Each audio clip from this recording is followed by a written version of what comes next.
Hello everyone, welcome to SRIRAM IAS. In One PYQ a day series, today we are going to discuss the governance question. Before starting with the discussion, you can click on the description link and avail the free one-on-one mentorship session at SRIRAM IAS. Now look at the question. This question is from the year 2024. Question is on Citizens Charter. Question reads, the Citizens Charter has been a landmark initiative in ensuring citizen-centric administration, but it is yet to reach its full potential. Identify the factors hindering the realization of its promises and suggest measures to overcome them. Question is quite straightforward and based on the repetitive themes. So there is nothing new in this question, right? Question is for 250 words, 15 mark. So while you read out the question has two parts: identifying the factors hindering the realization. Another one, suggest measures to overcome these factors, right? And question is centered around Citizens Charter. So when you start with the introduction, you can write introduction simply on Citizens Charter. Now understand what is meant by charter. Charter is a written statement of the rights. What is this? Written statement of the rights. Whose rights we are talking about? Whose rights? Citizens, right? Quite a straightforward. So Citizen Charter is a written statement of rights which citizens are entitled for the delivery of the services by the government. Of course, when you talk about right for the citizens, but against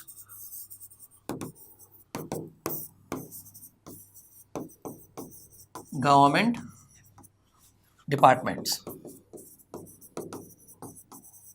or maybe government functioning, you may say, right? So you can frame your introduction around it. Why basically there are the rights? Because it enshrines the trust, right? Enshrining trust between of course citizen and government. And that's why while reading the question you will realize it is a citizen-centric approach, right? It's clearly mentioned citizen-centric administration, and that's what we are trying to show in our introduction part. So keep it simple. Simply, even going by the word, you can evolve the introduction part and give it. Then comes the body part. First, factor hindering the realization.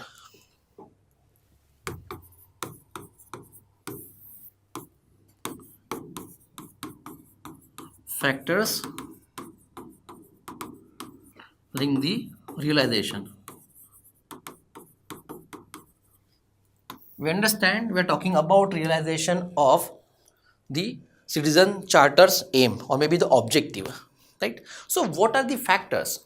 The first important factor in is formulation. Now why and how? Understand. Citizen Charter is not enforceable, not backed by any law, but when it is formed, it is mostly seen as a top direction. So it is perceived as a direction from the top. So whenever it is being formed or formulated, it lack focus. Of course, the Citizen Charter is being framed by the departments, and when they have this sense that they are getting the direction from the top, it will lack a focus. They don't understand its real implication or maybe its need. And when you lack that sense of need, it lacks the focus. So that is the first aspect. Now another thing is that inadequately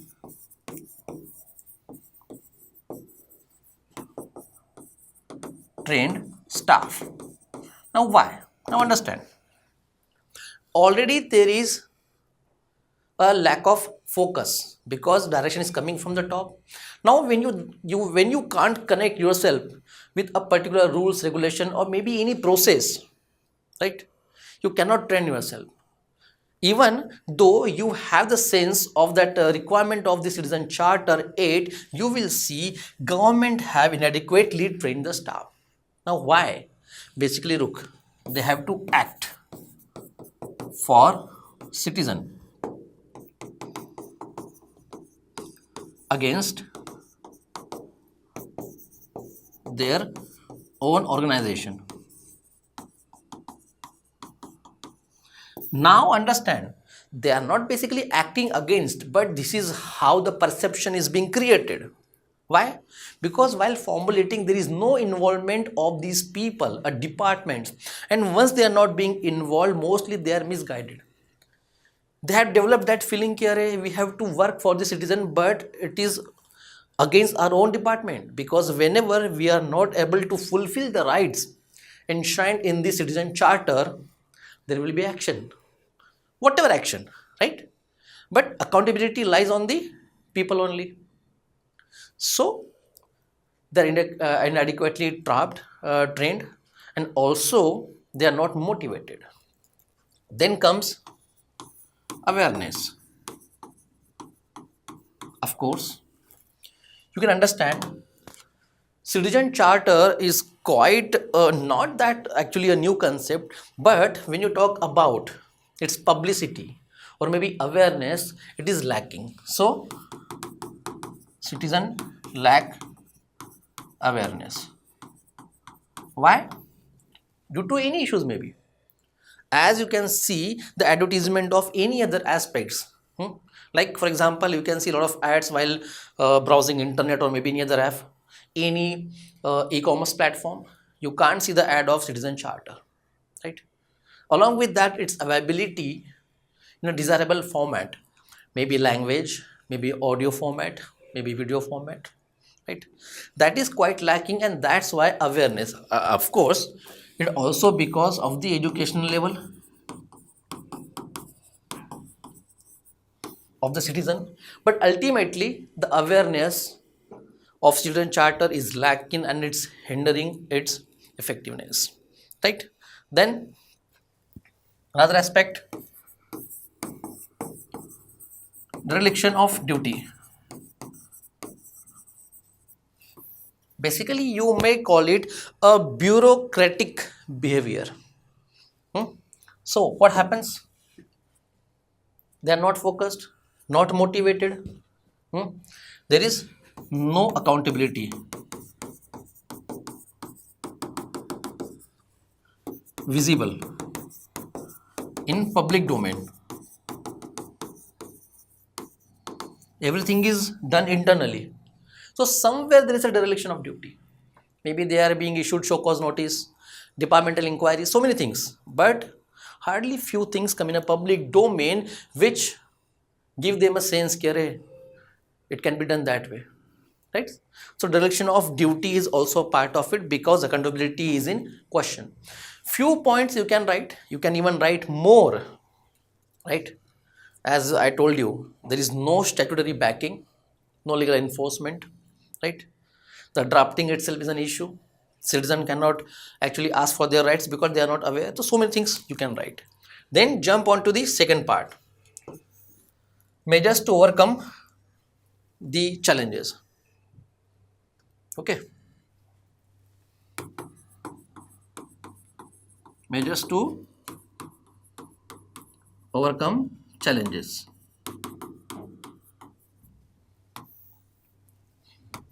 In general, the question, if you read here, first of all, factors hindering the realization of its promises, and then suggest measures to overcome them. So whatever factors we tried to mention in the first part of the answer, you have to suggest measures to overcome them. So keep those aspects in sync, right? That will create a coherency in your answers. So here is another part. Measures to overcome the challenges. First thing I told, that is about the formulation, right? So let's talk about formulation of charter inclusive of all stakeholders.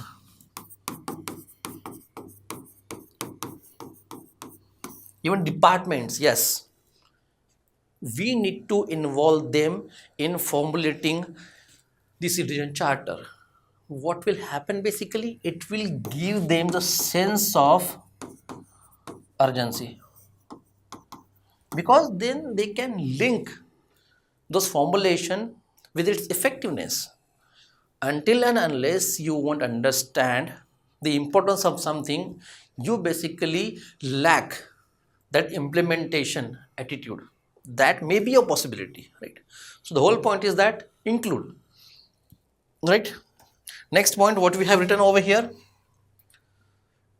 inadequately trained staff. So here you can talk about second point, training for the staff.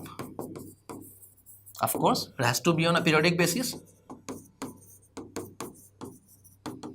plus evaluation of its impact.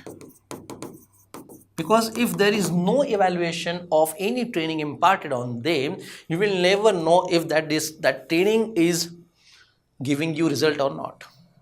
So that is another important aspect, right? We are keeping our things in sync with these. Understand the first part, then awareness. So the next point will be awareness campaign. Now we have so many sources, right? During the election time, even government election commission give a lot of advertisement, right? Awareness campaign they run. But do we have any awareness campaign for the citizens charter? Have you seen its advertisement flashing on the some e-commerce website or maybe any platform, a gig platforms basically, right? Swiggy, Zomato, you might be just hovering over it. No. So awareness campaign, digital, at government level, maybe you can include civil society institution,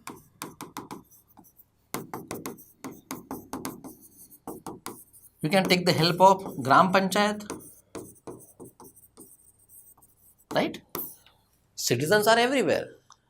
They are the beneficiary of the government services, be it in urban areas or maybe the rural areas. So why can't we have the awareness campaign, right? So we are just syncing up the results. Then dereliction of duty. So what we can do here, outside review of the process or maybe outcome. So now outside review means what basically?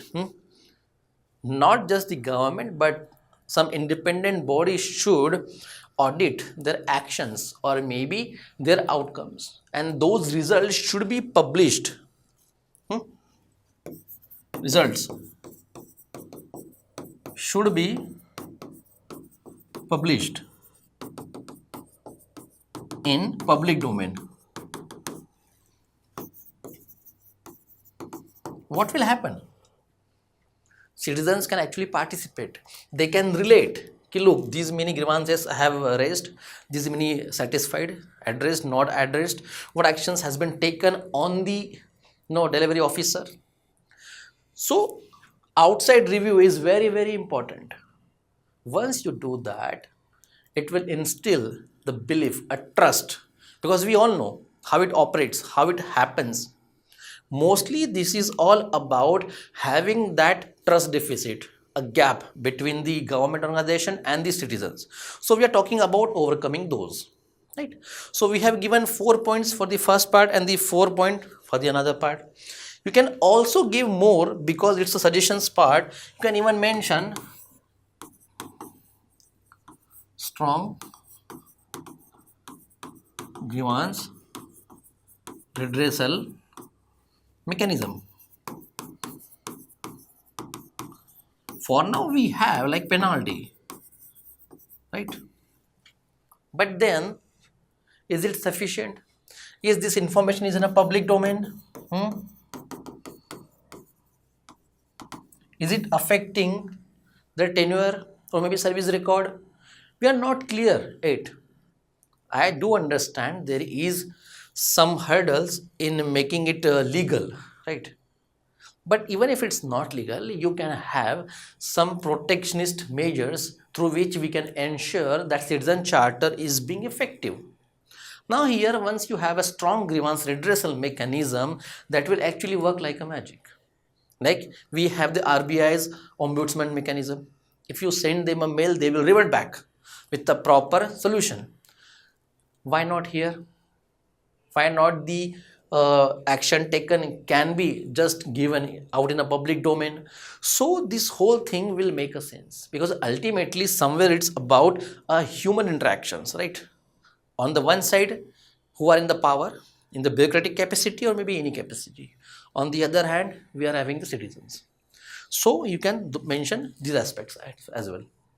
Of course, you have more measures, but considering 250 words, 15 marks, those many points are sufficient. At the end, you can talk about conclusion. Now understand again, citizens charter.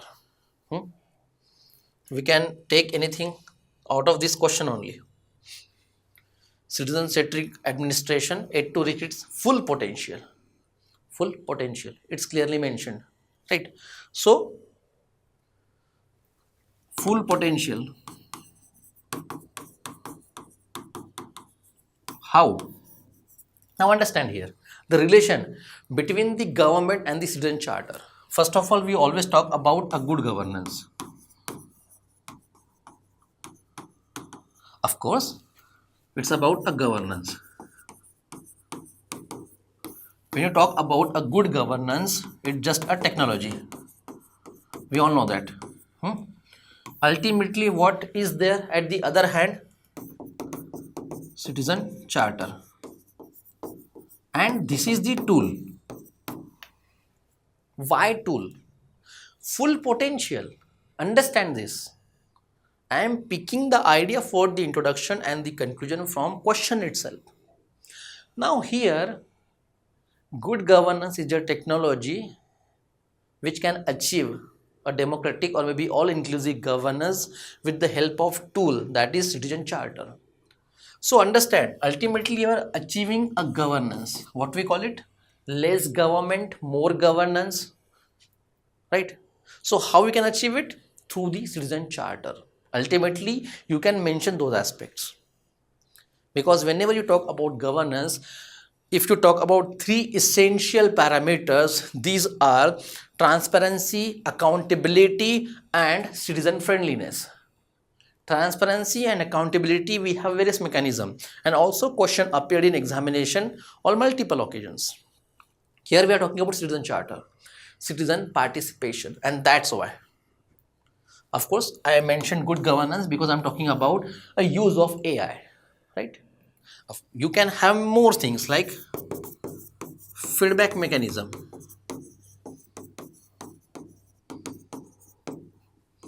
AI integration. What? Basically, action taken. So, whenever you are providing any feedback, it should not be just a dead letters. Whatever feedbacks are there that can be studied by this AI, filtered out, and worth action taking feedbacks can be considered on the other hand, where it can be enlisted, and then government in action. Again, this has to be in a public domain. so that people should have that trust. Okay, look, I gave a feedback and something is being done by the government which is clearly visible for everyone, right? So basically the whole picture, the whole idea is about enshrining the trust. You have to enshrine it, right? So trust between government and citizen can be strengthened by using the tool of citizen charter and the technology, that is good governance, to make a government or maybe governance citizen centric. So that is how we are going to achieve its full potential, right? So this is all about the question. Thank you everyone.